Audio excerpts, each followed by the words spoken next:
जाप नेता पप्पू यादव पटना के पास घाट पहुंचे और वहां लगी लंबी लाशों की कतार देखकर कहा कि जनता को मारा जा रहा है और अब देश के नेता शमशान घाट का ही टेंडर लिए हैं, इसमें भी कमाई खोज लिए हैं और देश गुलामी की राह पर चल पड़ा है। राज्य के लोग मर रहे हैं लेकिन मंत्री साहब अपनी मस्ती में हैं। साथ ही पप्पू यादव ने कहा कि कोरोना एक साजिश है। ड्रग माफियाओं पे भी पप्पू यादव ने आरोप लगाया और कहा कि अपने फायदे के लिए जीवन रक्षक दवाइयों को आउट ऑफ मार्केट कर रहे हैं। केंद्र सरकार और राज्य सरकार की साजिश के कारण आम लोगों की मौत हो रही है। कोरोना के नाम पर भारत को गुलाम बनाने की फिराक में सरकार लगी हुई है। काफी लाइन लगी हुई है, अभी भी 14 लाइन लगी हुई है। 70 आज 82 लोग मरे हैं देखते हैं पटना में। ये सरकारी आंकड़ा। एक शमशान की मैं आपको बात बता रहा हूँ और मंत्री संतरी एकदम मस्त हैं, खुश हैं कि शमशान का भी टेंडर इनको मिल गया। उसमें भी ये बचा लेंगे, शमशान घाट पे भी जो शेड बनाएंगे उनका ले लेंगे। ये अस्पताल में जिंदा रखने से और घर में जिंदा रखने से बेहतर है अविलंब मार दिया जाए। मैंने दिन में भी कहा कि आखिर मौत की संख्या क्यों छुपाई जा रही है। एक शमशान में हर दिन 60, 70, 80, 90, 57 और सरकार कहती है 18, 20, 21, 22, 23, 24, 25। ऐसा क्यों? कारण क्या है? और क्या सरकार से मैं आग्रह करूंगा कि आप एक काम करें। अन कंट्री में जो ये लागू हुआ है कि कोरोना पेशेंट का पोस्टमार्टम पहले हो और पोस्टमार्टम के बाद पता चला कोरोना सीन बाजार से गायब हो रहा है। 5-6 ऐसी दवाइयां हैं जिसको आउट ऑफ मार्केट किया जा रहा है ड्रग्स माफियाओं के द्वारा। नहीं मिलेंगे एक सप्ताह से के अंदर ये सारी दवाएं 24,000, 15,000, 20,000 में दवाइयाँ मिलेगी। हालात अच्छे नहीं हैं। कंप्लीट रूप से माफिया ड्रग्स और कंपनी माफिया पूरी की पूरी भारत सरकार और देश की सरकारों को अपने खरीद चुकी है और लोगों के भीतर डर, पता नहीं है कौन सी साजिश है भारत के खिलाफ कि इस भारत के आम आदमी को खत्म करना चाहती है या भारत को गुलाम बनाना चाहती है या भारत को कंगाल बनाना चाहती है।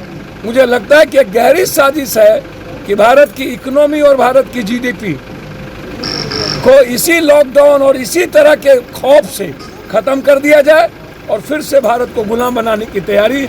मुझे तो इसमें बड़ी साजिश है और सरकार अभी तक नहीं चेत रही है।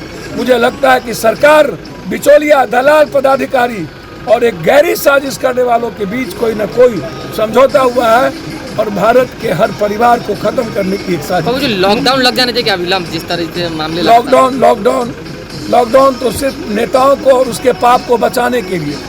ये मानव चयन की बात ये करते हैं। मानव चयन, आप जाइए ना जहाँ कोरोना वार्ड है वहाँ पर बाप बीमार है तो माँ बेटा बेटी रो रहा है, साथ में उसकी सेवा कर रहा है। कोई डॉक्टर नहीं, कोई नर्स नहीं, कोई इनके पास इंफ्रास्ट्रक्चर नहीं।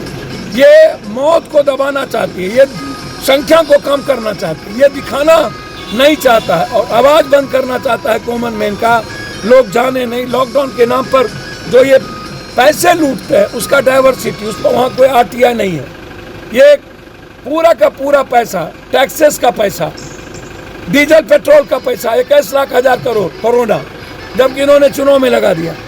बिहार सरकार के आम आदमी, बिहार सरकार के पदाधिकारी कोरोना के नाम पर एक तरफ कोरोना एक्ट के पर केस, कोरोना के नाम पर लोगों की तबाही, लोगों का तंग, कोरोना के नाम पर मालिक बन करके कंप्लीट रूप से कोरोना में लूट की पूरी आजादी। मंगल पांडे कह रहे हैं कि ऑक्सीजन की किसी तरह से कोई कमी नहीं होने दी जाएगी। आज मीटिंग भी किया गया। मैं क्षमा करता हूं, चुल्लू भर पानी में डूब के मर जाना चाहिए सरकार और नेताओं को। आज 14 अस्पताल में ऑक्सीजन और खत्म हो गया। बिचौलिया कंप्लीट ब्लैक मार्केटिंग है। ऑक्सीजन के लगाने वाले बाजार से बाहर है, लिक्विड आती नहीं है, इसके पास सिलेंडर है नहीं। कोरोना की संख्या डराने की बढ़ाती जा रही है, सारी बीमारियां खत्म, तो फिर सिलेंडर लग रहे हैं और सिलेंडर को जो वेंडर है वो वेंडर सिलेंडर को गायब कर रहा है। ये फैक्ट्री मालिक, बिचौलिया, प्रशासन मिल करके एक पैनिक बना दिया है लूटने का एक जरिया। अब बीसीएस विमान से कल भी जो है रेमडेसिविर सुई मंगवाए गए थे। मुझको नहीं पता कौन सुई आई, कहाँ गई, ये उनसे पूछिए। यदि 4,500 एक दिन में पटना में खपत है, बाजार में 35,000, 40,000, 50,000, 70,000 में एक सुई मिलती है। उनसे पूछिए कि सुई कहाँ है, कहाँ गई और सुई क्यों मंगाई, जब उनके सारे director Delhi AIIMS, Patna AIIMS, NMCH, PMCH, IGMS ने कह दिया रेमडेसिविर की कोई जरूरत नहीं और हम नहीं लिखेंगे ना चलाएंगे। तो नीतीश जी बताएं कि वो चलाएंगे कहाँ? क्या वो बिचौलिया को देंगे और नेताओं के और पदाधिकारी को कंप्लीट रूप से बिचौलिया को देकर पैसे का लेन देन करेंगे प्राइवेट नर्सिंग होम से? तो ये जो 14,000 मंगाने की बात ये किए हैं, जब सरकार चिट्ठी निकाल दी WHO, भारत सरकार की रेमडेसिविर का कोई मतलब नहीं है, तो फिर नीतीश कुमार जी किसके लिए ये 14,000 रेमडेसिविर मंगाए हैं? कहाँ है? प्लेन कब आई और वो कहाँ गया? उसकी पारदर्शिता क्यों नहीं दिखा रहे हैं? कौन से आपका आईजीएमएस, एनएमसीएच इसको चला रहा है? तो आप दिखाइए।